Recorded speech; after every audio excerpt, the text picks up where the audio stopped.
This is episode 33 of Entrepreneurs for a Change. If you like this podcast, please subscribe to our mailing list at entrepreneursforachange.com.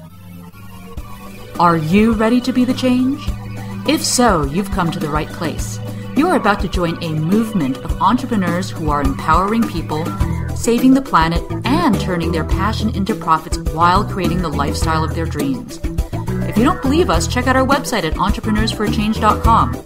A place where you can be inspired, mentored, and supported by a tribe of change-making entrepreneurs just like you.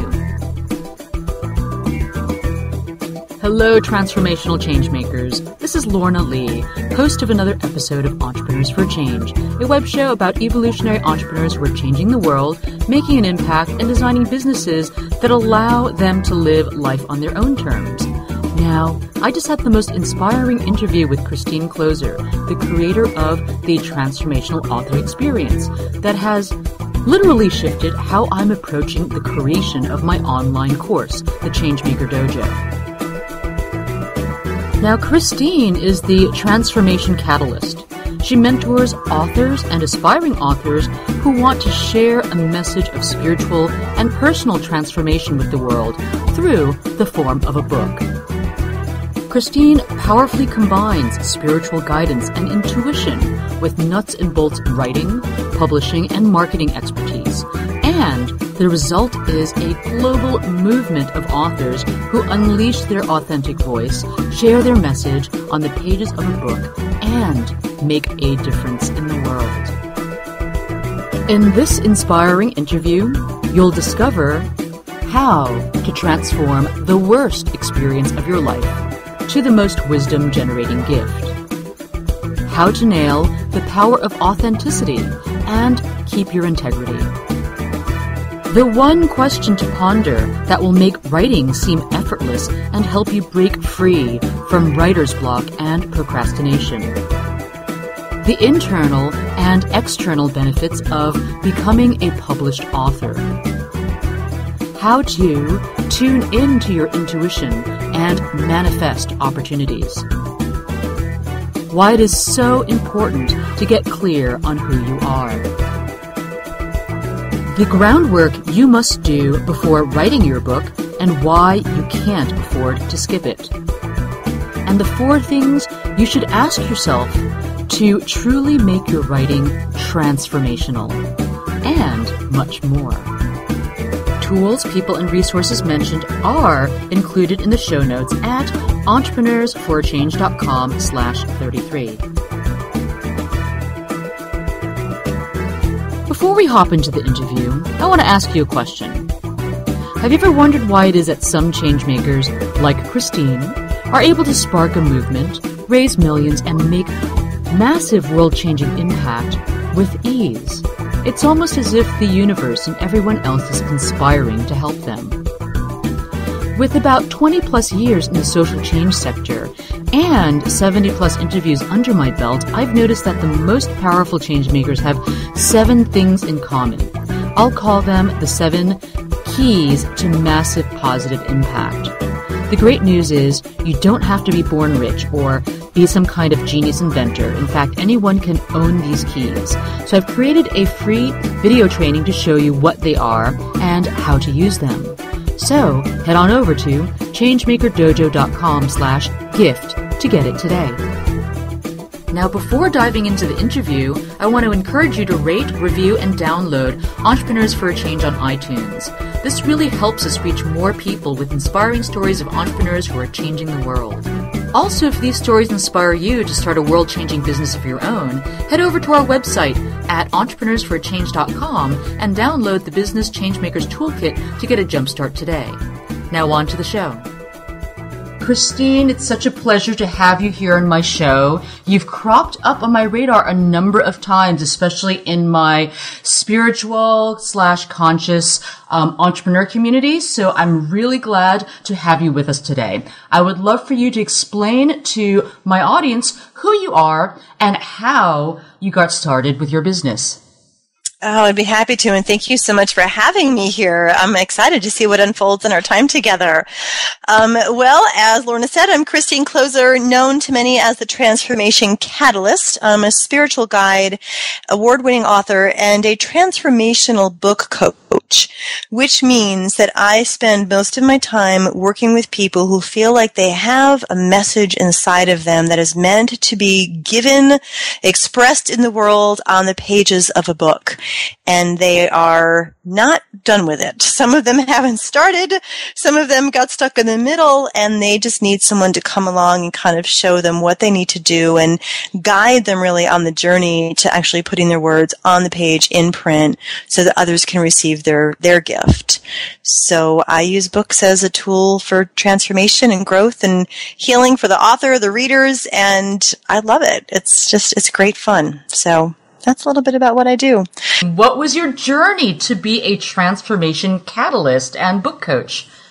Well, as you could probably imagine, a great degree of my own personal transformation.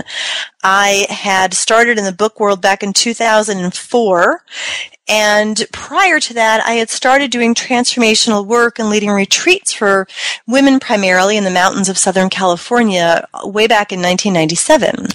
So authorship and transformation had both been in my life for a while, but I held the authorship at arm's length, and I lost sight of the work that I do as a agent really for change and as a transformational catalyst in pursuit of that bright, shiny object called building a 7-figure business, teaching people how to make money in their business.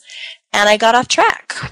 And I built a $500,000 business relatively quickly, but it really wasn't what sung to my heart. It didn't have to do with transformation. It was all about just helping people make money, which my clients do, but it's not the thing that drives me the most. So I really couldn't keep up with that business anymore. I didn't want to teach people how to make money. I did not want to be a business coach, although I know a boatload about business. It wasn't where my gift was. So I said, no, I have to stop this, and I went through a journey of actually losing everything. Lost my business, even the publishing piece that I had, which was small at the time, a business partner that just didn't work out. She ended up with that. Lost my house, went through bankruptcy. I mean, just fell apart. And it was in that emptiness that I just begged Source, my highest self, God, whatever you want to call it, for clarity and guidance. Because I knew I wasn't done. I knew I was here to be used for a greater purpose, but I couldn't see through the fog that I was in of having built this thing only to have it crumble and really not even know who I was anymore. And that is when I got Transformational Author. Because with what I've just been through the last year or two on this journey, I know transformation. And at that point, I had already trained actually thousands of people in a few of my programs. So I knew authorship. And that was the only point that I could stand on in integrity, with joy, and feel really good about what I was doing. Because I wasn't teaching anyone how to make money, because I was teaching the training while I didn't know where I was going to live because I was losing my house. So that's how I, kind of landed on and created this niche in the market around transformational authorship from my own transformation. And it's been amazing ever since. I think what you just shared with us really kind of nails the power of authenticity as well, because I see this come up with a lot of entrepreneurs, and I'm sure, we've all questioned ourselves in the process of what it means to teach other people with authenticity and in integrity. So help me understand whether I'm getting one of the core pieces of this experience, which was you had built a business training other people how to make money. But during that process, it all just crumbled and disappeared. And in your journey of really getting clarity and asking the universe for guidance, you understood that the one piece, your message and your gift was the ability to teach other people authorship. And since you went through that experience of transformation, that's how you were able to uncover your true gift and be able to offer that in the world in a way that was in integrity. Is that an understanding of it, or is there more? You picked up really most of the highlights and what the journey was. But yeah, I had built a business on what I thought I should be doing, what my coaches thought I should be doing, what I saw other people doing. And, you know, like many of us, sometimes we get into programs, and there's amazing programs out there, and there's other programs that care more about the program than they do about the person in the program. And that was kind of my experience. It's like my coach actually didn't really express a whole lot of concern over how I felt, what was right for me, and just, you know, sort of really guided me down a particular path, because that's where people go when they're on this path of, you know, building their business. But it wasn't the right path for me. So it was just, it just like I built a house of cards because I knew that it wasn't true in my heart. And, thank you for sharing that. So, wow. Okay. So I'd love to ask you, what insights did you receive from this experience, and how would you inspire people to transform the worst experience of your life to actually be the best, most wisdom generating gift? Oh, well, for me in that experience, I mean, when I lost all the external stuff, I also lost all understanding of who I thought I was, which was terrifying, but also liberating. Because when you go through an experience like that, and any of you who are listening now sort of going through that dark night of the soul, that, you know, really narrow part of the journey where you're out on these skinny branches and you don't know what's next or what's going to happen, or you can't see how this could actually be conspiring for your highest good, the more that you can dismiss everything outside of yourself and really tune inward to find even just the smallest spark that excites you, that can change everything. Comparison, shooting on yourself, any of that will, you know, can be the death of a really soulful, passionate dream pretty quickly. So for me, it was critical. I actually unsubscribed from pretty much every newsletter that I got. I stopped working with business coaches. I started working with a spiritual counselor. I had some of my friends who were multi-seven-figure business owners tell me that the name, the Transformational Author Experience, was horrible. Like they gave it a 0 on a scale of 1 to 10 in terms of the hot factor. I mean, honestly, it was like long domain name, Yeah, I understand all the best practices around that. Okay. But 10,000 people found it and said yes to it in the matter of 90 days because I listened, because I knew vibrationally, energetically, Transformational Author Experience was the only event, the only thing that I could do. And I'd been doing summits since 2006, I think. I'd been doing multi-speaker summits, almost for a decade. So before they were popular, you could say I was doing them. So I knew I had to do it on this topic. And had I, in January 2011, just a few years ago when this was being pressed upon me to do, had I listened to the wisdom of others who were far more successful than I was, who knew a lot more about marketing than I did, had I listened to them, those 35,000 people, now far more than that, because we're in our 4th annual Transformational Author Experience now, they never would have received the gift. If I didn't listen inside and say, I don't care that other people say this is never going to work. I know, I can feel this is the only thing that I can do. And A lot of people said they signed up because of the name, because it spoke so clearly and cleanly. Like they knew they were that, but no one ever put words to how they identified themselves. So, if you're in one of those dark night of the soul moments and you're getting feedback from every which way telling you what you should be doing and how you should be doing it and all of that, it's essential to just get quiet. I would spend 2 hours a day in silence during that time of my life to just be able to hear anything that came from inside of me, instead of all those programmed wouldas, shouldas, what I ought to be doing according to family, society, the leaders that I saw in this industry, that people would, sort of put me on that tier. It's like I took 2 hours a day to just try to listen to myself, my own soul, my own, calling. And it worked far beyond any strategy that I could ever, tell you to implement. Wow. Thank you so much. I'm just coming out of one of those moments in my life, so I'm going to take your advice to heart, Christine. Thank you. Mm-hmm. What does it mean, Christine, to be a transformational author? And how is that different from other types of authors? Well, here's the quite interesting thing is when I got this pressed upon me, I was like, oh, for sure, like this has been done. So I'll just go online, put transformational author in quotes in Google and see what I can find. And there were crickets. Like Google never has no responses to anything.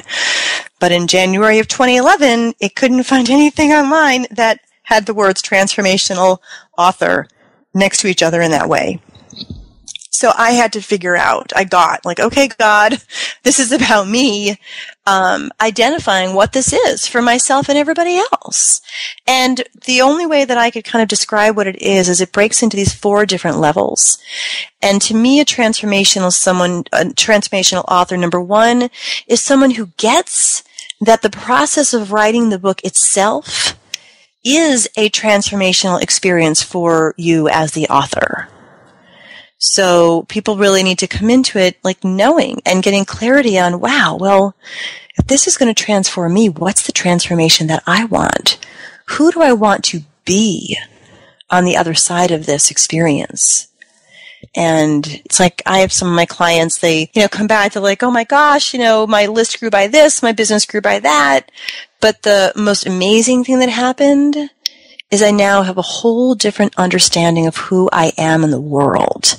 And I'm ready for my mission.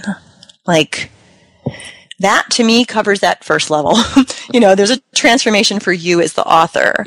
Number 2, you also do the work to get really clear on the transformation that you yearn for your reader. This goes beyond just like the surface of, oh, what I want them to get is, but this is like if they could wake up in the morning and read your book and experience one transformation, a shift of some sort that will last them a lifetime. What do you want that to be for them? The 3rd level of transformation to look at is that of transforming your business. When you write a book, I've seen this over and over again with my clients, it has the power to be the key that really turns on the engine of your business. And you need to be clear as a transformational author what that transformation is that you want for your business as a result of this book coming out. You don't want to write your book in a bubble without being really connected to what it can do for your business, because it can do a lot. And then 4thly, one of my favorites of the 4, I love them all, but the 4th level is to get clarity on what's the transformation that you would want your book to have on the world. Like if every single person on the planet got the message of your book, what shift would happen for all of humanity? What shift would happen for our planet? So transformational author is someone who takes the time to answer those 4 questions. What transformation do I want for myself? What transformation do I want for my readers? What transformation do I want for my business so I can serve and impact more people in deeper ways than the book can? And number 4, what's the transformation that I want for the world through what I'm bringing forward? And that's how I kind of, invite people to understand what it means, at least from my perspective, to be a transformational author. Wow. So this is a really interesting way in which you entered a market where there is no discernible evidence or data as to the fact that these ideal customers for you actually exist. And you put yourself out there even though there was nothing in Google to indicate that it was a keyword that people were looking for. And you did it. You put your message out there and you attracted these customers. That's so intriguing to me because I speak to a lot of entrepreneurs that are in a transformational space, and and many of them have identified customers with really specific challenges that they provide a solution to, that their customers are willing to pay for, and yet traditional market research data doesn't really indicate that there actually is a market that exists. Mm-hmm. So I would love for you to describe, I guess, this sweet spot that you were able to identify. How can other entrepreneurs who are in the transformational business space model your process of identifying these ideal clients and your particular sweet spot? Is there, a process that you could potentially break down? I wish that I could break down a specific process. For me and for those that I coach, the coaching and direction is always just back to your own truth. Being willing to quiet all those voices that keep you distracted from what your intuition is trying to tell you. So many people don't really realize the profound value of trusting that intuitive nudge, and instead listen to reason and implement strategy above and beyond listening to that thing that's just pressing you, that might not make any sense, like something called the Transformational Author Experience. Made no sense, but I knew. So the strategy, if there were one, would be try spending 2 hours a day in silence. No, that's not usually easy for many people to do. But to begin to exercise that muscle, and some of the ways that you can begin to exercise that muscle is before you go to bed tonight. As your head hits the pillow and you're sort of shifting into a dream state, just ask. Say, okay, highest self, soul, God, like whoever and whatever you relate to, say, listen, I need some clarity. I need some clarity and really, knowing about what my next step is, like getting clarity on who my market is and to be able to know they exist. Can you just, while I'm asleep, doing whatever I do when I'm asleep, can you just kind of go to work to help me be ready to receive and see what this is? And then just drift off, but set that intention that during your sleep time, some message, some clarity may come some way. And then you wake up again in the morning. Take a moment to ask before your feet hit the floor. Ask your highest self. Ask that invisible field that supports all life, that is loving, that is supportive, that does want you to fulfill your divine purpose here on earth. Ask it to help you. Like sometimes I just wake up in the morning and before I get out of bed, I'll just say,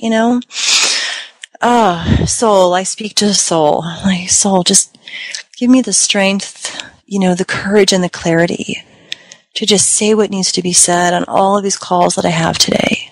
Just guide my words.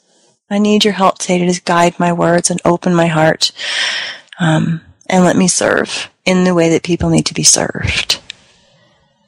Sometimes that's just how I start my day. And the more I focus on sort of working in that invisible realm, it's amazing to see what actually happens on the physical realm. The manifestations, the miracles, the things that show up, the people that say yes to me that were like the farthest possible people I would ever, I'm going to ask, but I wasn't necessarily expecting a yes. And I, would get the yes. I woke up one morning with this intuitive hit, like I needed to get online that day and go look at open houses. And we were not in a position to buy a house yet because of everything we had been through. We had to wait until July of this year to be able to qualify for the FHA loan. You have to wait 3 years post-foreclosure short sale process. Anyway, I woke up that morning, really strong intuitive hit. Go online, look at open houses. I went online, I looked at open houses. There was one open house that was happening just a few minutes away from where I live now. And it was for a house that my husband and I had driven past, I don't know how many times, where we've said, we need to call a realtor and get into that house. That day was the open house. I walked in. As soon as I walked in, I knew that was our house. I told the realtor about our situation. 5 days later, he's put me in touch with a mortgage broker who can actually take the loan in-house and not have to follow those laws. And we closed down the house. We're, almost done with the remodel, getting ready to move in. And it was all because I just woke up and heard, go online and look at open houses. I now have my dream house effortlessly. Now, that being said, this takes practice. I have been in a rigorous practice for 3 straight years of being willing to really coax my mind to stop trying to think through everything and stop trying to figure it all out and tune in more to my intuition. And that feeling like, oh yeah, this is right. This feels good.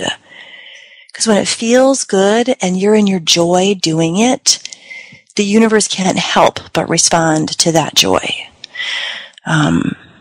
So strategy, I'm not quite so sure you consider it strategy, but it has certainly been what's worked for me and many of my clients that I sort of coach in this way as they move forward and getting their messages out. Okay, so I totally understand the power of tuning into your intuition. I mean, I've noticed times in my life where I really ignored my intuition, even though I couldn't logically explain, what was going on. It all looked on the surface really, was good and hunky-dory. Mm-hmm. But there was some nagging sense that there's something not right, and I ignored it, and then boom, just, terrible consequences. So yes, there's so much power to listening or tuning into your intuition, but I think a lot of people have a difficult time. There's a block for a lot of people, especially in business, where it tends to be dominated by a head-centered, way of being in the world. So I'd love to uncover how it is possible to really tune into your intuition. I suspect part of the ability to tune into your intuition is not only just being able to spend some time in silence, but to also get really clear on who it is you are. To really get tuned into what your personal dharma is, not what someone else is saying what the dharma is and you should do this to be a good blah, blah, blah Buddhist or Christian or whatever it is, but what your personal truth is. I come across this over and over again. So I want to ask you, did you go through a process of identifying who you are as a person, Christine? What is your life purpose? What is your mission and what is your vision? What are your core values? Did you go through that or did you just tune in?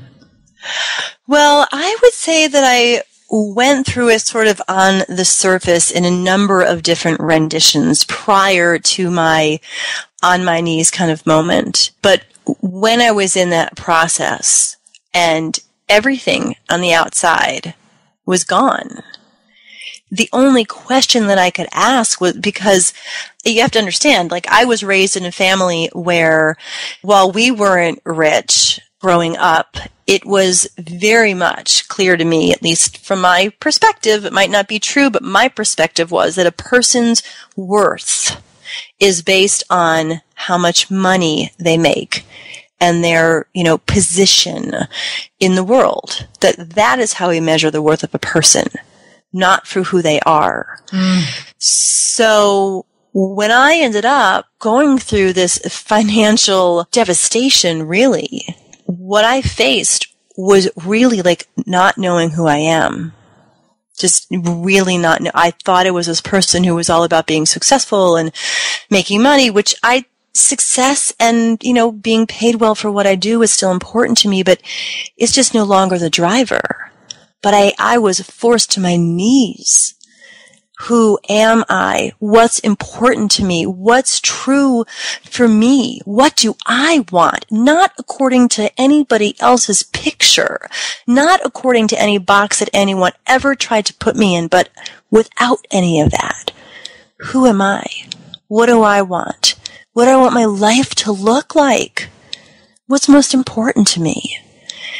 And, so yeah, I went through that process, and it was challenging. I mean, really challenging, but also the most liberating thing I ever experienced, because that's when only then was when I could stand up in the middle of everything, and be very public about my financial failure. And still be able to say with not conviction, but just with confidence and a sense of peace and alignment that this is who I am. I am a transformational catalyst. I am someone who knows how to guide people through the process of writing a book as a transformational journey.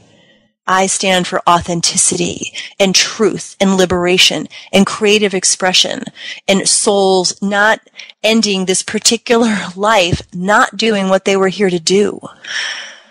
And, I could stand on that anywhere, anytime. Hopefully I will never lose it all again. But if I did lose it all again, that is still the place that I would stand, because it's just authenticity, truth, vulnerability, presence is who I am.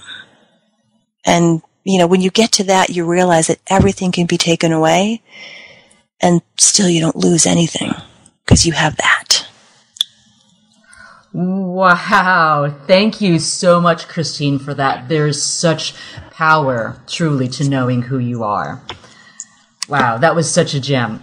So, I'm going to reflect on that, I'm sure, for, days and weeks to come. But I also want to hop into another aspect of how you're able to serve the people, the authors that you serve. So I'm curious to know how you are able to attract these clients, these ideal clients who consider themselves to be transformational authors. What draws them to you? How do they discover you? Well, the primary way that they discover me is through my Transformational Author Experience. That's sort of the biggest place that we sort of direct people to, once a year in May. So that's why the timing for this is so perfect, but that is mostly how people come to me. We do a big, online marketing campaign. We get all sorts of partners to share it with their communities and social media and all that kind of stuff. So, I do the work to go out there and build the relationships and ask for help with people who are in positions of influence to, suggest people come my way, whether it's en masse through someone sending an email to their, 100,000 person list, or it's through someone just sending a personal referral saying, hey, I did this and it might be really helpful for you. You mentioned that you wanted to write a book, go talk to Christine. So, I don't really, if you're talking like strategy, I don't really implement a lot of strategy, which is why I recently hired a marketing director, because I realized I need more strategy. And I can do it, but I don't love it. But really, it's right now, May of every year. This is my 4th year consistently. We've brought in, more than 10,000 people. This year it was looking like it could be 20 to 30,000 people coming into my world just because other people are saying, hey, this is amazing. Our friend's doing something really cool. If you want to write a book or if you care about transformation at all, check it out. So that's kind of how people find out about me. I stink at social media. Like, I'm really not very good at social media. I'm in the process of up-leveling that and getting the help I need because that's not my passion. I love going on there and connecting with clients, but as far as using it as a marketing tool, it's not what I'm great at. I'll do as many interviews as I can and accept as many interview requests because this is joy for me. Right? This is fun for me, and this is how everyone listening is hearing about what I do by doing interviews. So, does that answer the question, or was there a different angle? Yeah, no, it totally answers the question. Okay, so what is the number one problem that your clients and your target audience struggle with? Oh, the biggest thing that they struggle with is all the inner game stuff, like the negative voices that creep up and say, who do you think you are? Nobody's ever going to read your book. Don't you know that don't you remember that you got a D in English or that you flunked creative writing? It's all just the voices inside that keep someone believing these lies about who they are. Right? Because I see them as an expression of the divine. I see them as a gift from God with a message to share that other people need to hear. Like, that's how I see all of my clients. And then, I hear them on the coach so many times. My coaching calls are just like, what do I do? I'm scared that my family, that I'm going to shine my light too bright and my family won't know what to do. It's like, buy them sunglasses. It's like, you're here to shine your light. How they deal with that is their experience, but, that can't dampen you.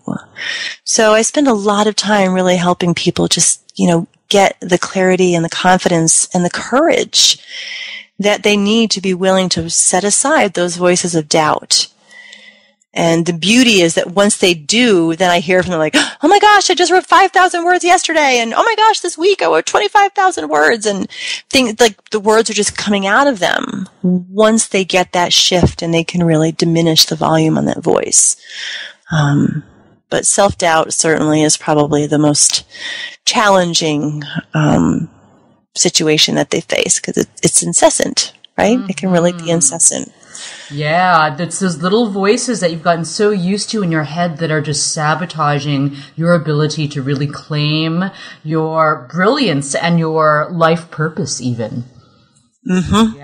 Yeah, I got to deprogram those thoughts because that's how we ended up with them. We got programmed, during our journey in life on this planet from our, parents or family lineage, from society. Even our language imprints a lot of these beliefs that I think we all have, but it's easy to really not realize that they're there because they're just operating. It's the operating system, operating underneath everything we do. It's the fish that doesn't know it's in water. Exactly. So what are some of the other hurdles that people face when they're writing a book? Well, some of them are practical ones, or like they don't know where to start.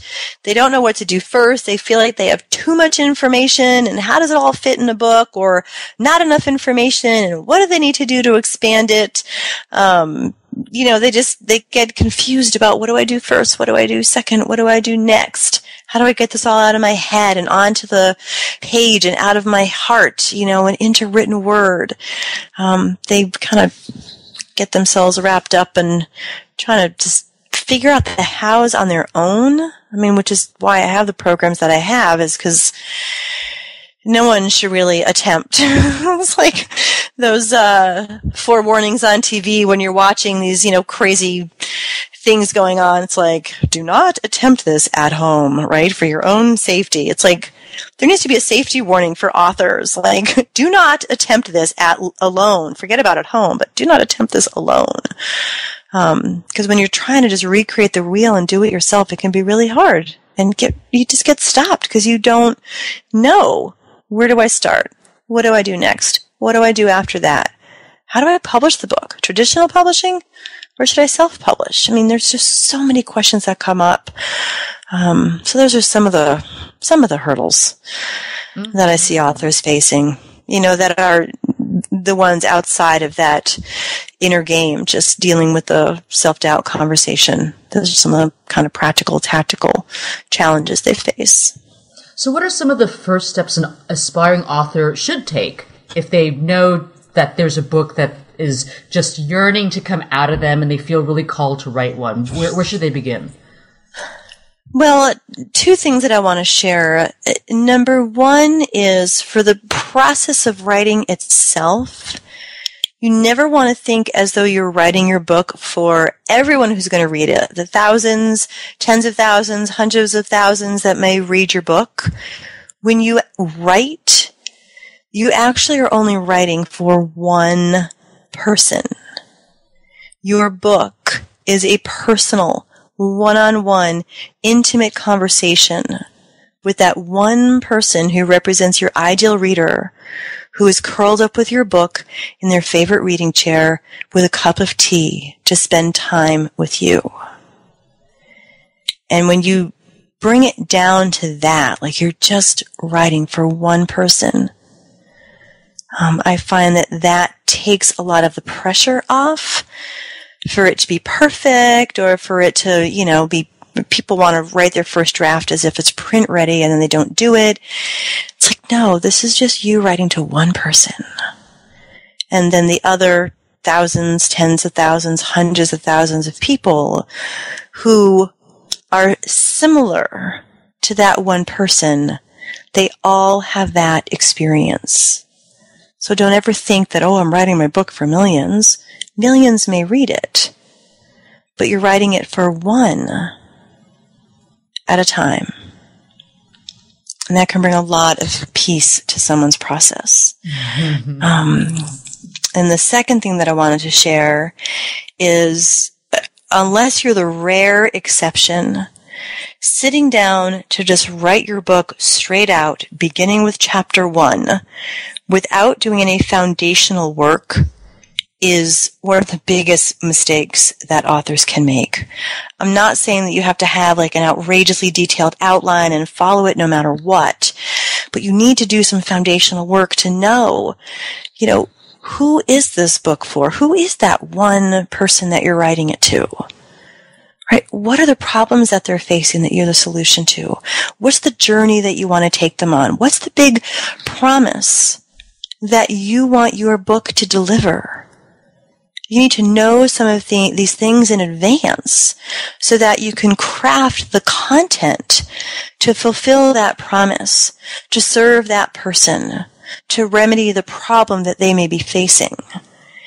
And if you don't have that kind of clear foundation, just sitting down to write, it can just be really far more challenging than it has to be. So do some groundwork first. And then write for one person. Those two steps should really help you get started. Great, thank you.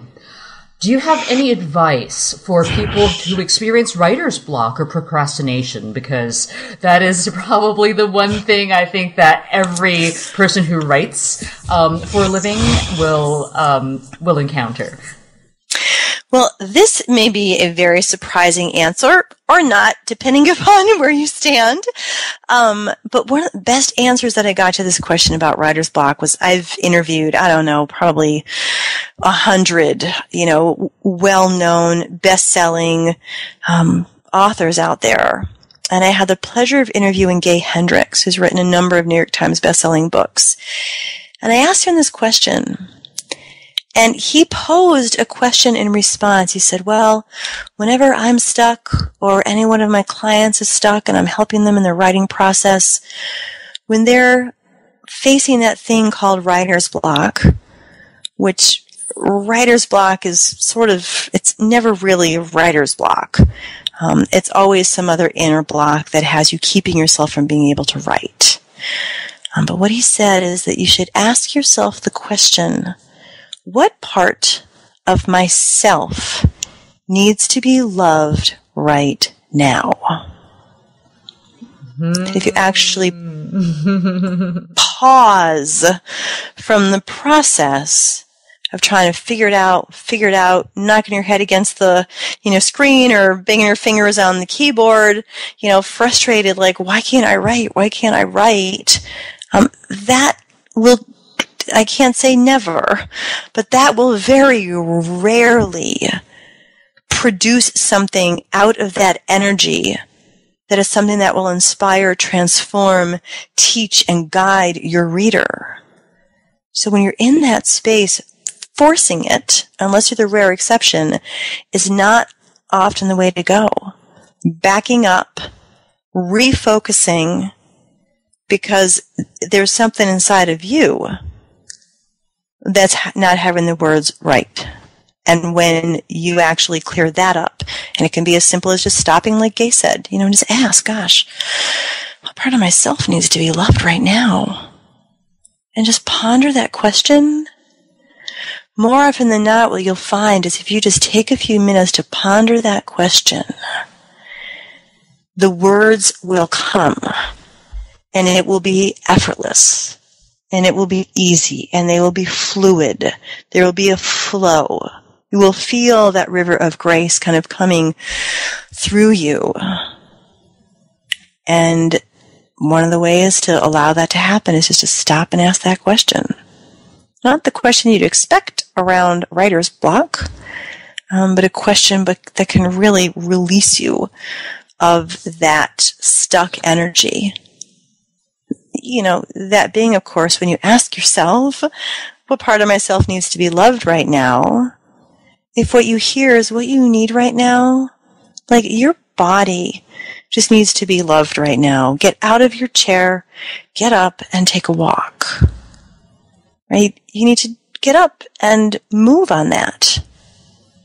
Right? Put your sneakers on, get outside for 10 minutes, stick your toes in the grass, listen to the birds chirp, whatever it is for you. If that's the part of you that needs to be loved, is the part that maybe hasn't heard the birds chirp or noticed the blue in the sky and the green of the leaves for a while. And I assure you that you go take some time to do that, and you can come back to your desk and that block will be gone. There will be something there to write. So don't force it. Do the work to let the flow and the words come through you. I love that. Thank you. My traditional approach would be to drink more coffee. But I'm totally going to try this instead. Yeah, wow. Okay, so we've talked about a lot of the challenges that writers have. Now, I'd love for you to share with us what's on the other side of that. What are the greatest benefits to putting your work out there in the world and becoming a published author? Oh my goodness, there are so many. Like on the invisible realm, the intangible, internal realm, the confidence, the clarity, and the courage that come from this process are the very things that can transform you into being that unstoppable person to go after your dreams, to make that call that you had been scared to make. To say that thing you had been scared to say, to take that action that you've been knowing for years you ought to take, but now finally you can, send that query letter to Oprah's Soul Sunday show or whatever it is. There's a confidence, clarity, and courage that you walk out with that will last you a lifetime. So that's one, the internal piece. Externally, it's instant credibility, positioning as an expert, expansion for your business, because at least the way I teach it is I teach people to use their book, right, as just the front door but to make sure that people know through your book how they can actually come into your world, work with you more, attend a workshop, do a strategy session to see if you're a fit to coach them if that's what you're into. So it can greatly transform your business, certainly get you on the media. I mean, just the other day I was working on a few weeks ago, I was speaking out at Lisa Nichols' Speak and Write event, and I thought, you know what, I'm going to put together a PowerPoint slide and just kind of show visually what some of my authors have accomplished.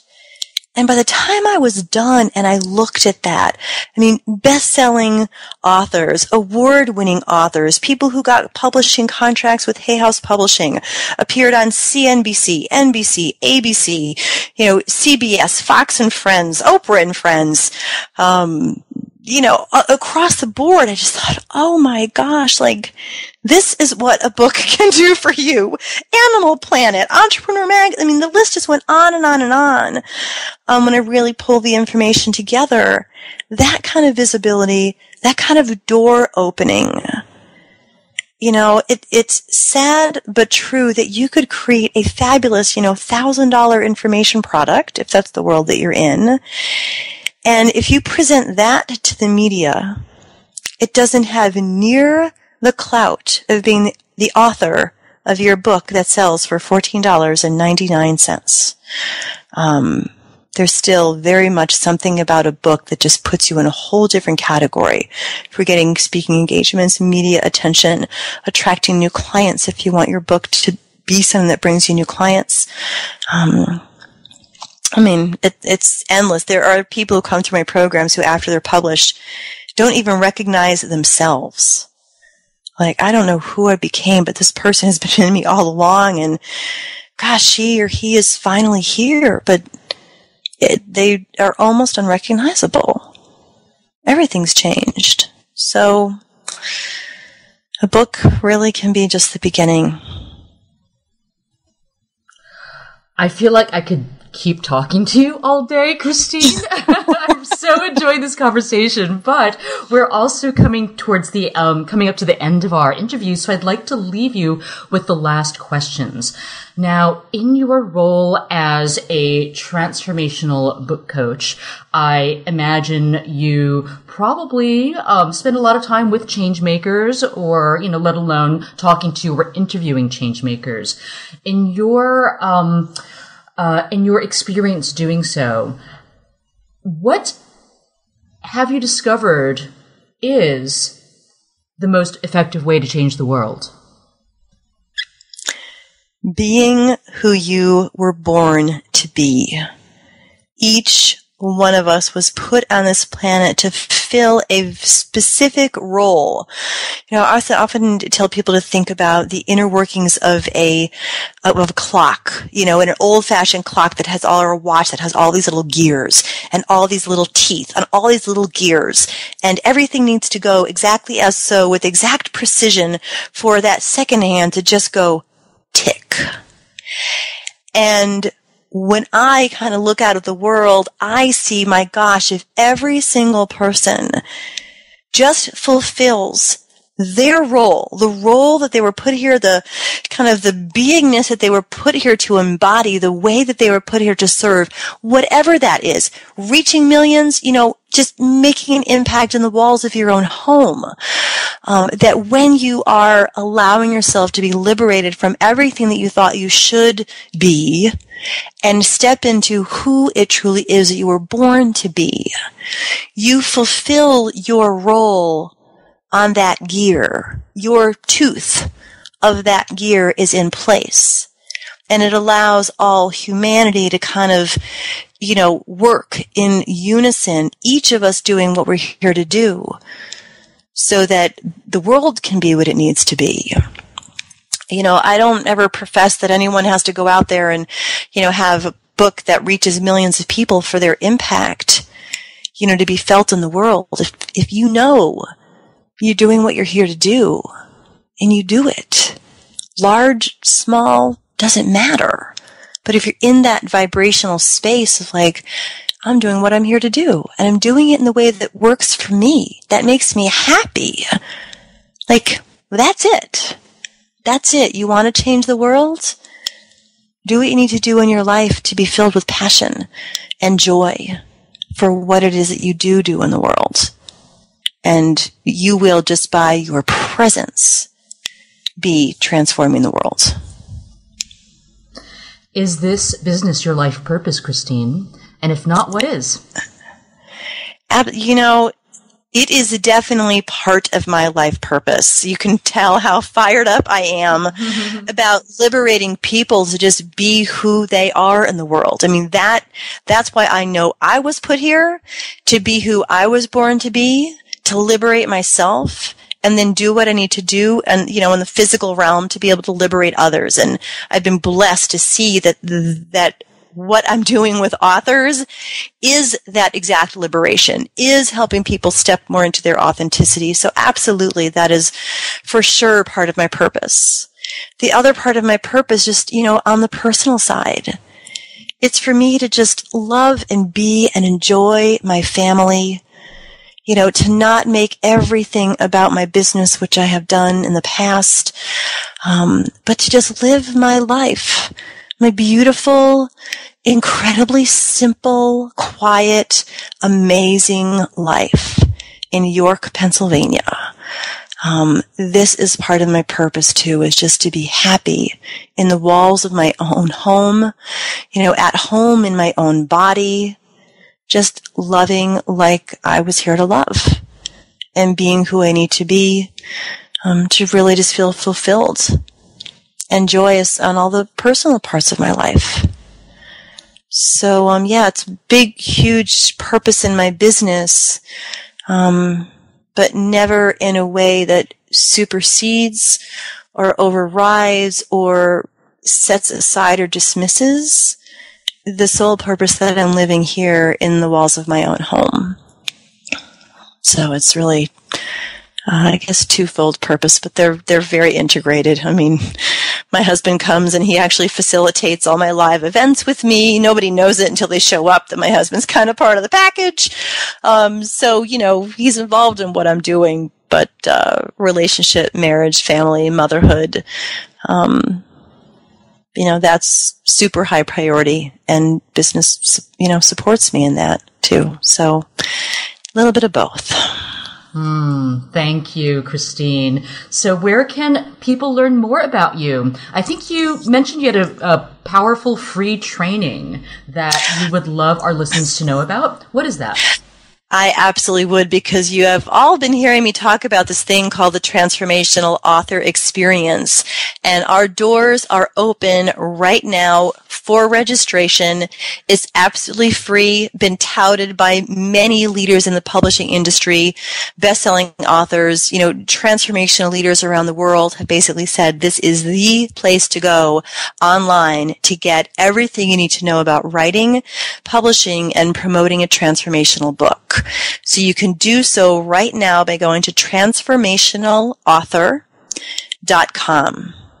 Again, that's transformationalauthor.com. And there you'll see just a simple place to enter your information and get a free pass to come and join me for this training. The actual training runs from May 19th through 30th. It's virtual. You can listen from anywhere around the world, absolutely free to the entire training. And I have, the best of the best. I look at my lineup of speakers, everyone from, Lisa Nichols to Panache Desai to one of the co-authors of the book The Passion Test, and Robert Allen, who has had who knows how many New York Times bestsellers, and the CEO of Hay House, and, top literary agents. They open their hearts, their souls, and their brains to me during this training, and they share everything they've got with you to help you on this journey. From writing to marketing to strategizing your book, making your mark on the world, fulfilling your divine purpose, how to get publicity. We cover it all. So that free training, you can go register for it right now at transformationalauthor.com. And it would certainly be a gift to see you there. Thank you so much, Christine. It was truly a pleasure and an honor to have you here with me on the show. Well, mine too. Thank you so much.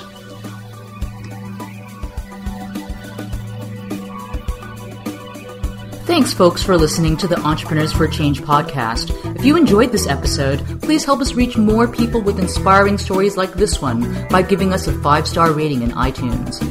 If this podcast inspires you to join the movement of change-making entrepreneurs, we'd love to give you a jumpstart with our free Business Changemakers Toolkit, which you can download at www.entrepreneursforachange.com/join.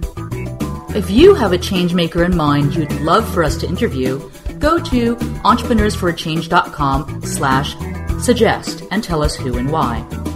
Finally, feel free to stop by facebook.com/entrepreneursforachange to share your thoughts and say hello.